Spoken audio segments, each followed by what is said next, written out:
Au début du cours, nous avons dit que durant ce cours de système dynamique, nous allons étudier essentiellement trois types de fonctionnement d'un système.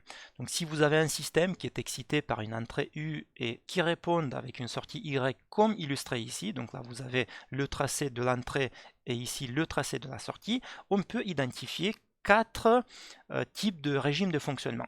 Le premier régime qu'on peut identifier, c'est celui qui correspond à une entrée constante et qui le reste constante depuis longtemps et que la sortie, elle est aussi constante, elle ne varie pas.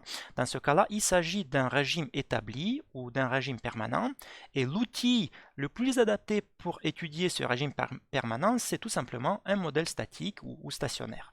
Il va nous permettre notamment de déterminer quelle sera la valeur de la sortie pour une valeur d'entrée connue.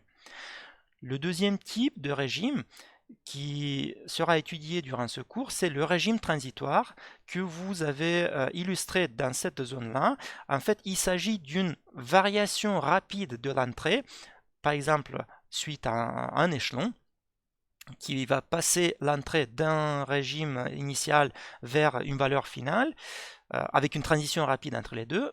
La réponse généralement répondent de manière continue, donc pour passer d'une valeur initiale à une valeur finale.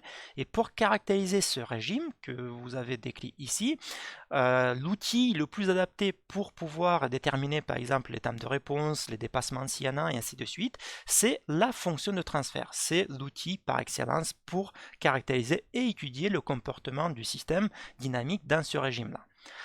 Un troisième régime correspond à une entrée fréquentielle, une entrée périodique, donc un sinus que vous avez ici, qui est généralement caractérisé d'une amplitude et d'une pulsation, d'une fréquence. Et dans ce cas-là, dans ce régime, la réponse du système est aussi périodique, de la même fréquence que l'entrée, mais d'une amplitude différente et généralement déphasée par rapport au signal d'entrée. Et pour étudier ce comportement dans ce régime-là, on utilise en fait des outils plutôt graphiques qui sont en fait les diagrammes de Bode, mais qui sont issus en fait de la fonction de transfert. On trace le diagramme de Bode à partir de la fonction de transfert où on remplace la variable de Laplace P par J oméga et on calcule le module et le déphasage. Petite parenthèse, le diagramme de Bode peut s'identifier aussi de manière expérimentale, mais on ne le fera pas ça dans le cadre de ce cours.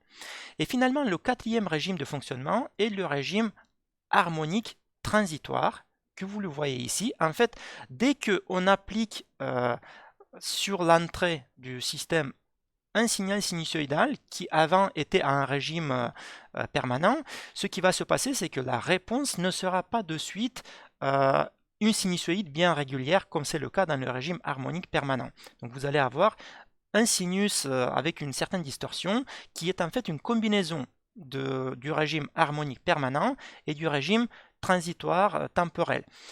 Généralement, le régime harmonique transitoire, on ne l'étudie pas, donc c'est pour ça que je n'ai pas mis ici d'outil qui est utilisé, mais c'est possible aussi de faire cette étude à partir de la fonction de transfert, mais encore une fois, durant ce cours, on ne fera pas cette analyse.